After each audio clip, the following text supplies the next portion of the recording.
बिहार की उप मुख्यमंत्री रेणु देवी ने कहा है कि देश में खाद की किल्लत को दूर करने के लिए राज्य सरकार केंद्र से 30% खाद मंगा रही है। खाद की यह खेप जल्द ही बिहार आ जाएगी, जिसके बाद किसानों के खाद संकट की समस्याओं का समाधान हो जाएगा। उन्होंने कहा है कि सरकार का प्रयास है कि किसानों को किसी तरह की कोई परेशानी ना हो। आप देख रहे हैं कि खाद की कमी जब महसूस हुई है तो हमारे यहाँ तुरंत बैठक हुई है और माननीय हमारे मुख्यमंत्री जी, माननीय कृषि मंत्री जी ने बात करके तुरंत 30% वहाँ से खाद आने का पूरा व्यवस्था रखा गया है और वो जल्द ही खाद आ जाएगा। हमारे कृषि के लोगों को कोई दिक्कत नहीं होगा। हमारी कोशिश तो है, हमेशा हमारी कोशिश है कि भाई हमारे किसानों को किसी तरह का प्रॉब्लम ना हो। और में ही अभी परसों ही आप देखे होंगे कि बैठक हुई है और 30% खाद का हमारे केंद्र सरकार ने हम लोगों को आवंटन किया। बिहार में हम लोगों ने पंचायती राज का जो चुनाव था उसको कराने का काम किया। लगभग 10 फेज का चुनाव हमारे कंप्लीट हो चुके हैं। आप लोगों को ज्ञात होगा कि तेलंगाना, चंडीगढ़ और पौंडीचेरी से लोग आए, वहाँ के आयुक्त आए और उन लोगों ने बिहार मॉडल को एक तरह से अपनाने का एक निर्णय लिया है कि हम बायोमेट्रिक, पहली बार बिहार में हम लोगों ने यूज किया बायोमेट्रिक, जिससे बोगस वोटिंग की जो परंपरा रही थी वो धीरे धीरे खत्म हो रहा है।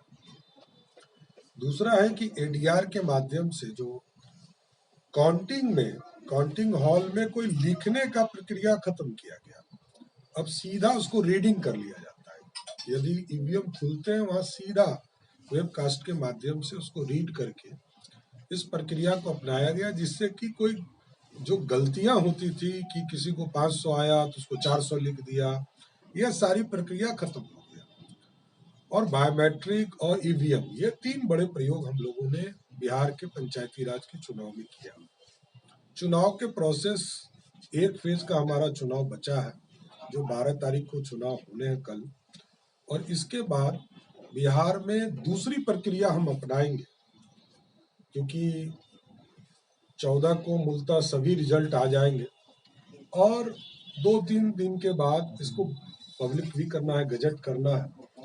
उसके बाद एक प्रक्रिया और अपनाई जाएगी कि उप मुखिया, उप सरपंच, प्रमुख, उप प्रमुख, जिला परिषद के अध्यक्ष, उप जिला परिषद, ये सारी प्रक्रिया अपनाई जाएगी। तो ये 15 जनवरी तक हमको लगता है कि ये सारे प्रोसेस राज्य निर्वाचन आयोग के माध्यम से किए जाए। उसके बाद हम लोग विकास के कार्यों की शुरुआत करेंगे, क्योंकि सरकार और हमारी पार्टी ने, एनडीए ने यह निर्णय लिया था कि हम आत्मनिर्भर बिहार के माध्यम से सभी गांव में, सभी पंचायतों में हम स्ट्रीट लाइट लगाने का काम करेंगे, कचरा प्रबंधन का काम करेंगे।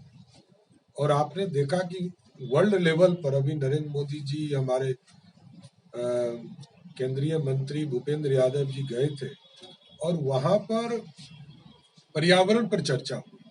तो हम लोग गांव में जो प्लास्टिक यूज होते हैं इसका भी हम लोग एक तरह से रीप्रोसेसिंग करेंगे। इस पर 15 फाइनेंस के माध्यम से हम गांव में और भी चीजों को स्थापित करना, क्योंकि कल तक राशि नहीं मिलता था।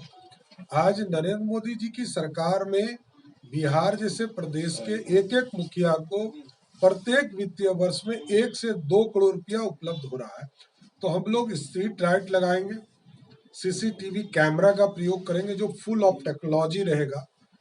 उसमें हम लोग अधिक चाहते हैं कि 50 से अधिक प्रत्येक पंचायतों में जो सार्वजनिक स्थान है, जिससे कि भू माफिया से लेकर शराब माफिया से लेकर जो आपराधिक घटने होते हैं गांव में, महिलाओं की सुरक्षा के लिए ये पूरी तरह सीसीटीवी कैमरा में कैद हो।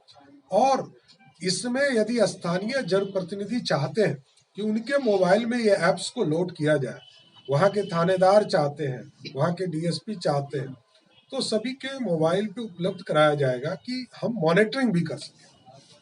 और गांव में पार्क बनाने हैं, गांव में फील्ड का निर्माण करना है। और बिहार में हम लोगों ने नीतीश कुमार जी के नेतृत्व में, आदरणीय तारकिशोर जी, रेणु जी के नेतृत्व में हम लोगों ने ये तय किया है कि अगले 2-3 वर्षों में हम सभी पंचायतों में पंचायत सरकार के भवन का निर्माण का कार्य पूरा करेंगे।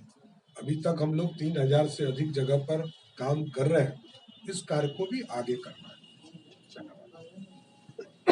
अगर आपने अभी तक हमारे चैनल को सब्सक्राइब नहीं किया है तो तमाम और बड़ी खबरों के लिए हमारे चैनल को सब्सक्राइब करें और देखते रहें आंखें न्यूज़ 24, नजर हर खबर पर।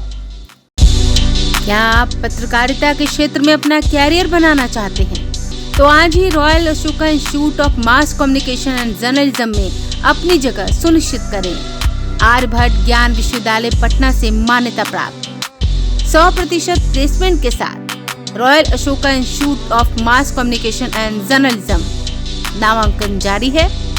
हमारा पता है DS/16 गायत्री मंदिर के समीप, कंकड़ बाग, पटना 8,20,000। आप हमें संपर्क भी कर सकते हैं। हमारा मोबाइल नंबर है 9955456126।